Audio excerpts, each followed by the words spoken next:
Work on a global scale is changing. From our relationship to it, where we do it, the complexity of it, and how AI will impact it. To not only survive, but to succeed in today's complex world, leaders need to be as dynamic as the environments they operate within. But if our levels of burnout and disengagement show us anything, is that the way we're working? It isn't working.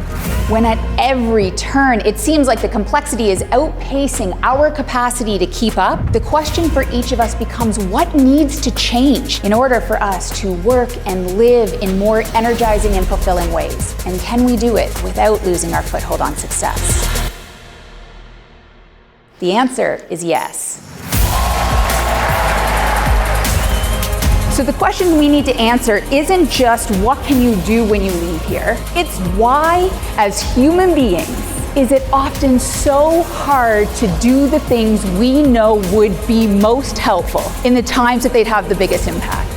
We want to feel capable and resourceful to bring our best to the forefront, to make our highest contribution in the healthiest way, to do it so that other people can bring their best to the table as well, to do that in work and to do that outside of work. What we truly want is to actually feel more alive.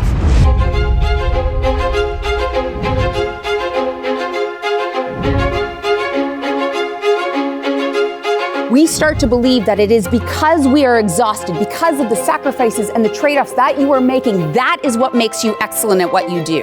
But what separates these two is the understanding that excellence and exhaustion, they are not mutually exclusive. Let me share a little about our next speaker. Sara's ideas and research have earned her a reputation as a fresh and thought-provoking voice in the future of work. Please help me welcome to the stage, Miss Sara Ross.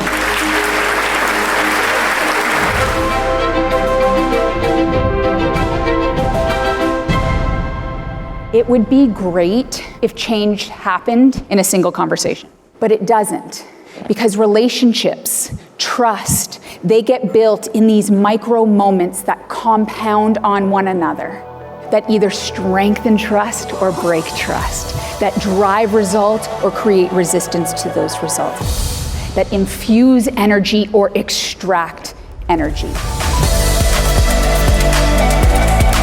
So what is it that vitality-fueled leaders do differently to create vital environments for vital people? Number one, they lead by example. Number two, they lead with empathy. And number three, they lead through empowerment. Have you ever sat beside somebody who it sounds like they are like brutalizing their keyboard? You were like, what is their problem over there? And here's the thing, I work with emotions. Like I try to keep it under wraps that I study emotional intelligence because then people expect me to do it.